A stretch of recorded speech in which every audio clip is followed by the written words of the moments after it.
Hello, and welcome to Taste the Meal with Your Ears. This is the place where we explore inspiring books and powerful ideas in personal development.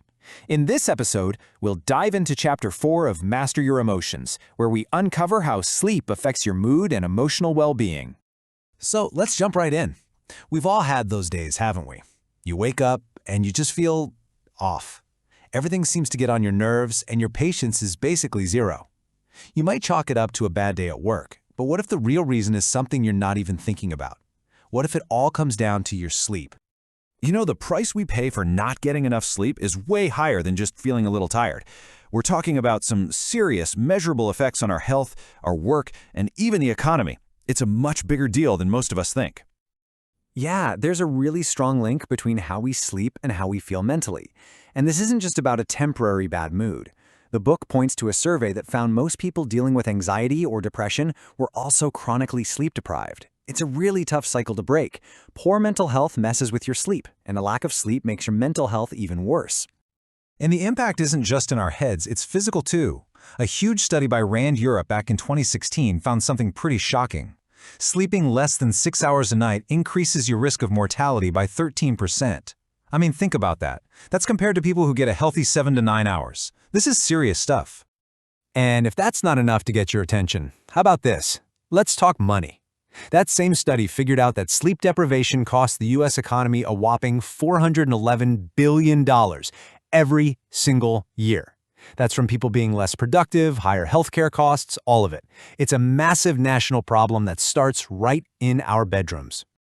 Okay, so beyond those big, scary numbers, there's a much more personal cost to not sleeping enough. It's not just that it makes you feel bad, it can actually stop you from feeling good. Let's get into how that works. So check this out, because this is fascinating. Researchers found that when something good happens in your day, you get a compliment, you see something funny, a well-rested person gets a nice little emotional lift. But for someone who's sleep-deprived, nothing. Crickets. It's like the positive event doesn't even register. Not getting enough sleep literally robs you of your ability to enjoy life, probably because it messes with your brain's reward system. All right, that's the problem. It sounds pretty grim, I know. But the good news is, this is something we can absolutely fix. We have the power to take back our nights and, in turn, our emotions. It all starts with being really intentional about how we set ourselves up for rest, and that begins with our environment. I want you to start thinking of your bedroom as your own personal sleep sanctuary. The whole point is to create a space that screams it's time to shut down to your brain. And two of the biggest enemies to that are light and all of our electronics. Okay, rule number 1 for your sleep sanctuary, it needs to be dark. And I don't mean just dim. I mean pitch black. Even a tiny bit of light can throw off your whole sleep cycle. The fixes here are actually pretty simple. A sleep mask is a great, cheap place to start. And if you can, investing in blackout curtains, it's a total game changer. This quote from sleepfoundation.org just hits the nail on the head. You know that tiny blinking light on your TV or the glow from your phone charger? All of those little lights are sending a signal to your brain that says, hey, stay awake, even when you're trying to wind down. And here's the science behind why you've got to put the screens away before bed.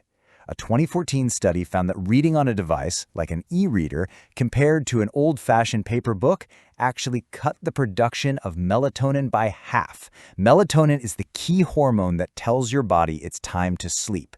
So that's a huge disruption. And the problems didn't stop there. People in the study who used the e-readers took about 10 minutes longer to fall asleep. They got less of that crucial deep REM sleep and, big surprise, they felt way less alert the next morning.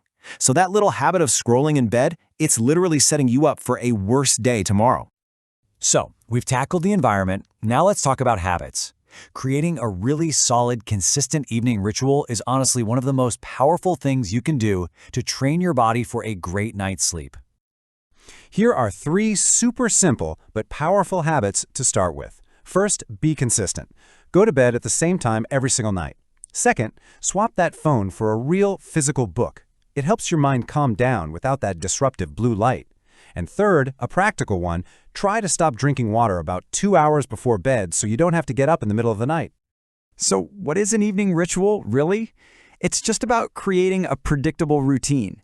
It's a series of steps that signals to your brain, okay, the day is over, it's time to power down. And that even on weekends part, that's the secret sauce.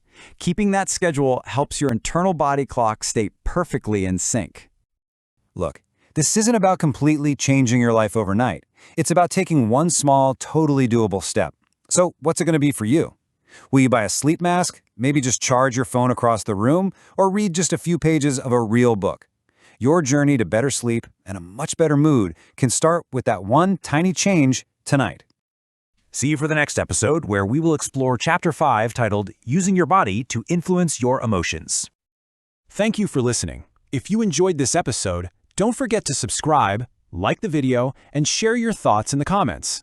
Your support truly encourages us to keep creating more inspiring content for you.